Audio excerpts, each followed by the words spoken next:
So, let's do some math today. In this video, we're going to tackle everyone's favorite topic, word problems. Now, I get it, word problems are tough. So, a couple of pieces of advice right off the bat. One, persistence. A lot of word problems are intentionally written so that when you look at it, you don't know what the answer is. That's okay, okay? So, just understand that's what you're walking into. So, you might have to reread the problem a lot of times in order for it to finally make sense. Okay, so we got to be persistent. We got to stick with it. Now, in this video, we'll talk about some tips and we'll go through some examples to make word problems a little more bearable. Now, our goal here for when it comes to dealing with word problems is to set up an equation. All right, so if we have an equation, then we're back in normal math land and we feel like we can maybe do this. All right, so our goal is to maybe get an ax plus b equals c, where we have something that we can solve. Now, what we're going to see in some of these videos is that these things might be a little more complex. We might see something like an ax plus b equals cx plus d. We might see like an ax plus a bx plus a cx equals d. I mean, we might see all kinds of different variations of this, but if we can set up the equation, we can then solve it. Okay? So let's keep that in mind. Next, let's talk about coefficients versus constants. So let's just take a look at something like ax plus c. Here, a is a coefficient. That means it's the number next to the variable. And what this means is that this is something that can change very easily. Constants are just regular old numbers that are not next to a variable. And what this means is that they are going to stay the same. All right, they will not change. That's why we call them constants. And so as we're reading problems, we want to ask ourselves, are we seeing or what number is a coefficient and what number is a constant? That will help us set up the equation here. So let's jump into some examples and take a look here. All right, number one, a plumber charges $45 per hour of work plus the cost of materials. If a job costs $203 and the materials cost $68, how long did the plumber work? All right, great question here. Now, what I'm seeing are three numbers, all right? And they're all dollar values. But what I'm also seeing here is an extra catch. $45 per hour of work. That sounds, let me get a new color. That sounds something like 45x. The guy works 1 hour, he gets $45. He works 2 hours, he gets $90. All right. So that's going to depend on how much or how long the job took.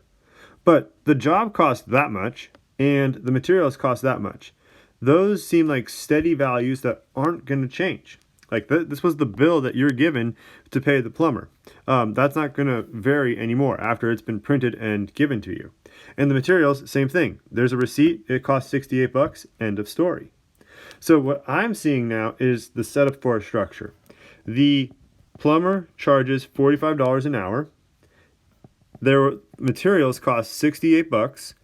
And when we bring all of this together, the total, which is why I'm using an addition sign there, we have $203. So now we have the equation. We can go about solving it. So we'll subtract 68 from both sides. And when we do 203 minus 68, we end up getting 135. So 45x equals 135. Divide by 45, divide by 45, and x will equal 3, which means that the job took 3 hours. So that's how long the plumber had to work. And there we go. We took the word problem, we made an equation, and then we solved it. Now, let's look at a slightly more difficult example here, and I'll show you why this is more difficult. Sally spent half of her allowance on a birthday card for her mom. Then her dad gave her $7 for doing some chores and she had $17. How much is her allowance? Again, I'm seeing a series of numbers, but I only see two numbers. The catch here is we have half written in verbal form. And so that's one trick here, is that we have a number hidden. And then the second thing is that we're going to have to deal with a fraction. So taking a look at this, again, $7, $17, that seems like a set value. In fact, 17 is how much she ended with at the end of the problem. Her dad gave her $7, so that sounds like a plus 7 to me. But now her allowance, this is the unknown, so that's going to be x. And what we do know is that she spent half of it. So whatever x is, half of it was already spent. And so that's what makes this one a little more difficult, is we're dealing with fractions. But guess what? We can handle it once it's in equation form. Subtract 7 from both sides. We get 1/2 x is equal to 10. Sometimes students get a little freaked out about seeing fractions, but just treat them like normal numbers. This is the same as saying x divided by 2. Well, if we want to undo that, we would times both sides by 2. 2 here cancel out, leaving us x on this side and 20. And so that means that her allowance was 20 bucks. So these are the two-step equations. Now let's have some real fun and look at the multi-step equations. All right, so some harder problems. A couple of things, a couple of tips I want to give you. And then we'll have to go over some vocab. First tip is the main one. Use placeholders. Because again, our main goal here is to set up equations to solve. And so if we're talking about the sum of a couple of numbers, like let's set it up. So one number plus another number. We're talking about the difference between some numbers. Let's set it up like that. If we're stringing together a bunch of different numbers, use some placeholders so that way you're filling in all of these pieces and you're not forgetting about anything. So that's my big tip. Use placeholders. Next, let's talk about some vocabulary. Consecutive means, so we're going to see some problems that go something like consecutive integers or consecutive numbers. Integers, there we go. These are just numbers that go in numerical order. So 1, 2, 3, those are consecutive integers. -5, -4, -3, those are consecutive integers. And our takeaway is that if we're dealing with consecutive integers, we're going to go x, comma, x plus 1, comma, x plus 2. Because we won't know what they are, but the first one will always be x, the next one will be 1 more, and the one after that will be 2 more. Now, sometimes we might see consecutive even or odd. All that does is it changes sort of the setup. The first one's still going to be x, but the next one's going to be x plus 2, and the third one will be x plus 4. And this is the case if we're talking about even and odd. So for example, let's think of some examples of consecutive even or odd integers. 1, 3, 5. We're jumping by 2 every time. 2, 4, 6, same thing, jumping by 2 every time. So that's why we're going to jump by 2 here. X, x plus 2, x plus 4. Finally, some geometry. Complementary angles means that they're adding up to 90 degrees. Supplementary angles mean they add up to 180 degrees. So for some of these problems, we just have to have this knowledge in our back pocket so we can utilize it if we run across it. Anywho, let's take a look at some examples. The sum of two numbers is 16. Find both numbers if the larger is 4 more than 5 times the other. All right, sweet. Sounds like a fun problem. Now, what I'm seeing, the sum of two numbers is 16. So I see one number plus another number equals 16. Again, this is where placeholders are huge. We have two descriptions about these numbers. One is large, one is small. All right? Find both numbers if the larger is 4 more than 5 times the other.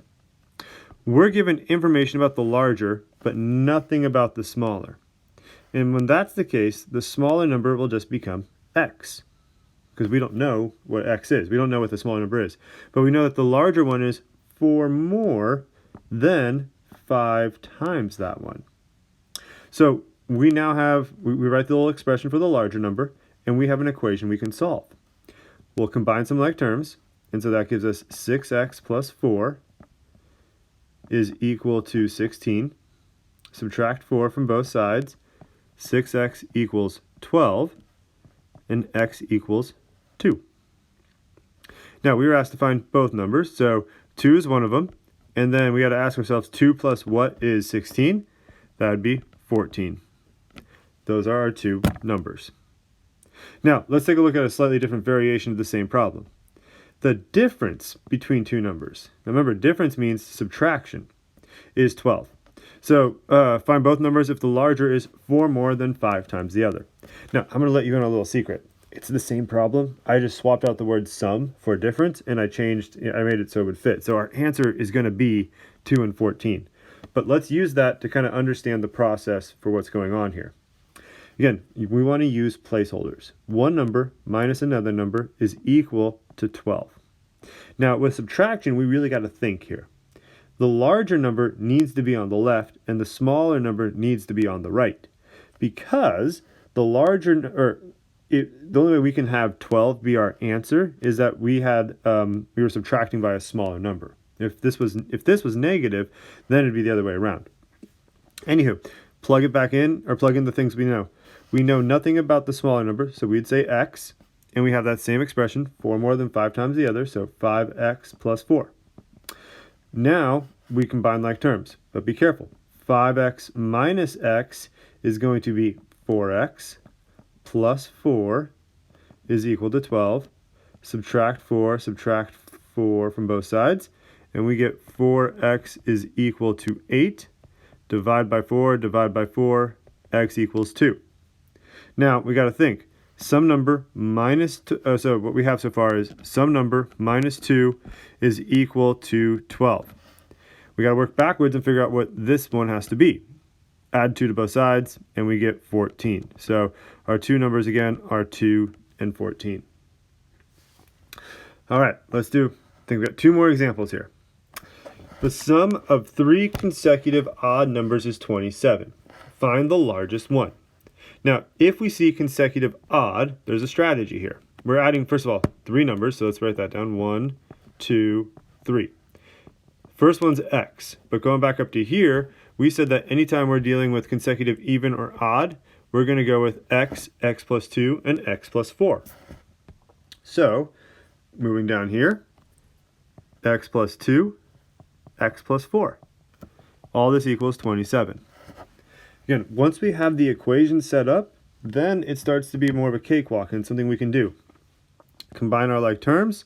So 1, 2, 3 x's plus 6 is equal to 27. Subtract 6 from both sides. We have 3x equals 21. Divide by 3, x equals 7. Now, it said find the largest one. X is 7. Our first number here is 7. The next one would be 9, and the one after that would be 11. So we have to make sure we're reading and answering the question that's asked of us. The largest one here is 11.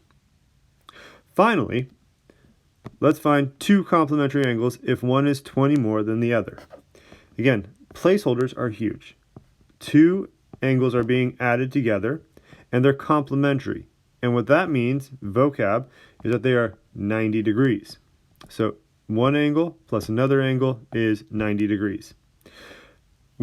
So one of them will just be x, and then the other one we're given this expression, 20 more than the other. So x plus 20. Once we have the equation, we can go about solving. 2x plus 20 is equal to 90. Subtract 20, 2x is equal to 70. Divide by x, don't divide by x, divide by 2, x equals 35. Now again, that would be this angle right here. So the other angle is going to be 35 plus 20, so we'll add 20, and that would give us 55. So our 2 angles are 35 degrees and 50 degrees. And there we go. That's how we do some word problems. Now again, this was a pretty quick glance at a lot of things. So you might struggle a little bit, but a couple of takeaways I want you to leave with here. 1, placeholders. Great tip, all right? Good way to kind of set up the structure, because ultimately that is the goal. Set up an equation and then solve it. Good luck on your practice, and let me know if you have any questions.